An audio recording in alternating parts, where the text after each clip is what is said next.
The period of the early planned economy led to disaster of collectivization of agriculture. अच्छा, अब ये क्या हुआ, इससे हर चीज़ के कुछ पॉजिटिव और कुछ नेगेटिव इम्पैक्ट्स होते हैं। तो इससे एक चीज़ ये हुई कि कुछ कुछ गड़बड़ियाँ भी देखने को मिली। अब क्या होता है, इसी दौरान लेनिन की क्या हो जाती है, डेथ हो जाती है। लेनिन को क्या हो गया, ब्रेन हैमरेज हो जाता है, और लेनिन के बीच में क्या हो जाती है, डेथ हो जाती है। तो लेनिन के बाद उनको टेक ओवर कौन करते हैं, स्टालिन करते हैं। तो अब हम स्टालिनिज्म एंड कलेक्टिवाइजेशन के बारे में डील करेंगे। तो अब कलेक्टिवाइजेशन क्या हुआ, बहुत सारे लोगों ने ग्रेन्स को क्या कर दिया, कलेक्ट करना शुरू कर दिया। सो bye 1927 1928 the towns in Soviet Russia faced an acute problem of grain supplies, क्योंकि गवर्नमेंट ने क्या कर रखे थे, प्राइसेस फिक्स कर रखे थे, तो लोगों ने ग्रेन्स को कलेक्ट करना शुरू कर दिया। अब रशिया में बहुत ज़्यादा प्रॉब्लम हो गई ग्रेन्स की। रशिया एक अग्रेरियन स्टेट है, बहुत ज़्यादा उनका प्रोडक्शन होता है एग्रीकल्चर में। टॉप एक्सपोर्टर वीट का उस टाइम पे भी रशिया ही था, आज भी टॉप एक्सपोर्टर वीट का कौन है, रशिया ही है। इवन यूक्रेन उस टाइम पे रशिया का पार्ट था, अभी नहीं है, लेकिन फिर भी Ukraine I think fifth I think top 5 के अंदर यूक्रेन भी 5th नंबर पे है वीट एक्सपोर्टर में आज भी। तो इनके यहाँ पर एग्रीकल्चर में ये बहुत आगे थे। हमने देखा था कि 85% economy was run on the agriculture, right. So अब now they were facing a problem. So Stalin introduced firm emergency measures. Now Stalin was very, he was a tough man. He took all the tough decisions. So he introduced firm emergency measures in 1928. Party members toured the grain producing area. So he has told people that you go and check the farms. जहाँ जहाँ लोगों ने grains छुपा के रखे हुए हैं उनसे लेकर आओ. Supervising enforced grain collections and raiding kulaks, the name for well-to-do peasants. अच्छा, kulak क्या था, एक name था those farmers who were doing very well. After 1917, land had been given over to peasants. वापस उनको peasants को उनकी land वापस दे दी गई थी.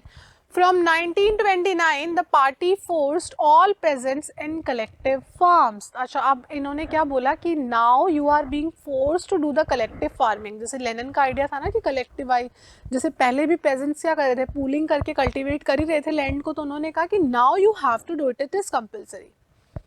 Peasants worked on the land and the kolkhoz profit was shared. अब उन्होंने क्या किया, लैंड को पूल किया और प्रॉफिट को शेयर कर लिया. Between 1929 and 31, the number of cattle fell by 1/3. Kettles क्या हो गए, कम हो गए. The government of Stalin allowed some independent cultivation, but treated such cultivators unsympathetically because they wanted collective farming. In spite of collectivization, production did not increase immediately due to bad harvest in 1930 to 33. Over 4 million people died. So many people died because of bad harvesting in the period of 1930 to 33. अब इस collectivisation के consequences क्या हुए, many within the party criticize the confusion in industrial production under the planned economy. बहुत सारे लोग इसको क्या करने लग गए, क्रिटिसाइज करने लग गए. Accusations were made throughout the country and by 1935-39 over 2 million were in prisons और लेबर कैंप्स. मतलब जो भी लोग अब इनको क्या करता था, क्रिटिसाइज करता था ना, स्टालिन क्या बोलता था कि इनको अरेस्ट करो, और उनको बहुत ज़्यादा टॉर्चर किया जाता था.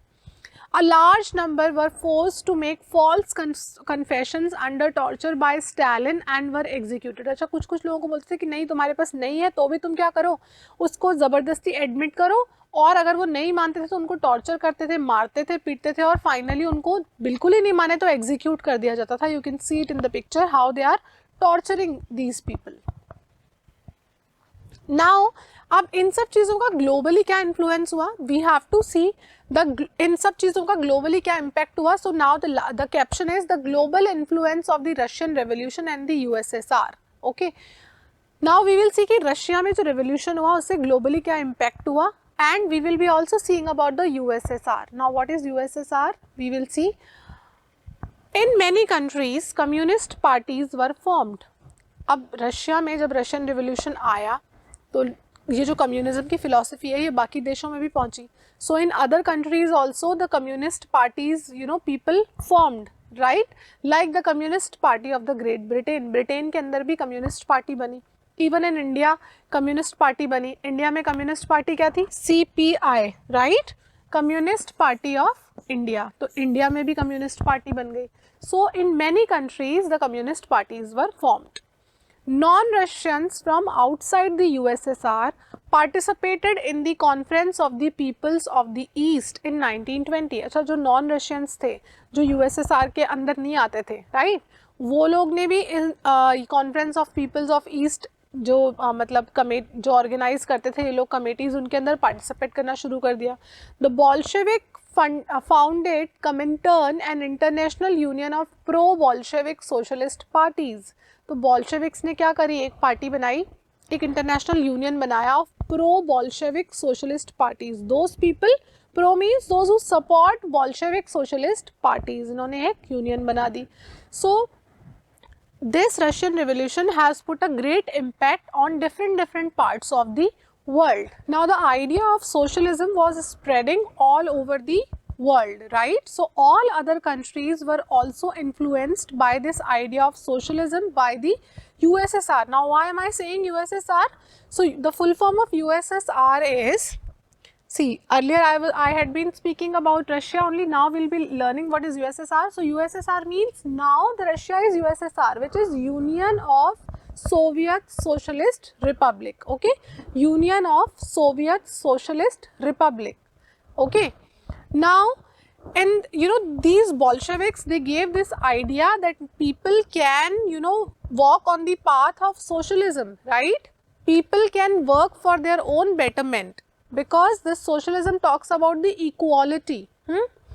Now similarly in the same time बाकी चीज़ें क्या हो रही है, grow भी कर रहे हैं, सारी चीज़ें हो रही है, but still in the world socialist movement was recognized. Socialist movement too, it was recognized that all was not well in Soviet Union, but problems थे. As I told you, everything has something positive and negative. So there were some, you know, things which people thought that, see, few things were not correct over there. A backward country had become a great power. So initially Russia was an agrarian state. The economy was very bad. Russo Japanese war ने हालत ख़राब कर दी थी, world war 1 में entry ने भी हालत ख़राब कर दी थी. Tsar was doing what he wanted to do. Economy, लोगों की कंडीशंस बहुत ख़राब थी. So after adopting socialism suddenly this Russia became a great power. Then it had denied the essential freedoms to its citizens and carried out its developmental projects through repressive policies. और क्या लग रहा था globally लोगों को कि इन्होंने क्या किया, लोगों की फ्रीडम को ले लिया है और रिप्रेसिव पॉलिसीज से क्या कर रहे हैं, ये लोग ग्रो कर रहे हैं. So by the end of 20th century, the international reputation of USSR as a socialism country had declined in each country. Now see, this idea of socialism looks very nice, right? But ये it's not very pragmatic. Long term में ये चलने वाली चीज़ नहीं है. तो by the end of 20th century, USSR की reputation क्या हो गई, डाउन हो गई. और सबको लगा कि ये जो सोशलिज्म कंट्री का आइडिया है ये मतलब लॉन्ग टर्म तक चलने वाला नहीं है, तो एक डिक्लाइन होता गया gradually. The idea of socialism were rethought in a variety of different ways. तो जब इसका डिक्लाइन हुआ, स्पेशली वर्ल्ड वॉर 2 जब स्टार्ट हुआ, तो जब इस आइडियोलॉजी का डिक्लाइन हुआ, so all those people all around the world they thought that now this idea of socialism need to be thought in different ways, right? We can not stick to this only idea socialism. We have to rewrite this theory and work on it. So this was about the socialism and Russian Revolution. I hope you all have enjoyed this chapter with me. Thank you.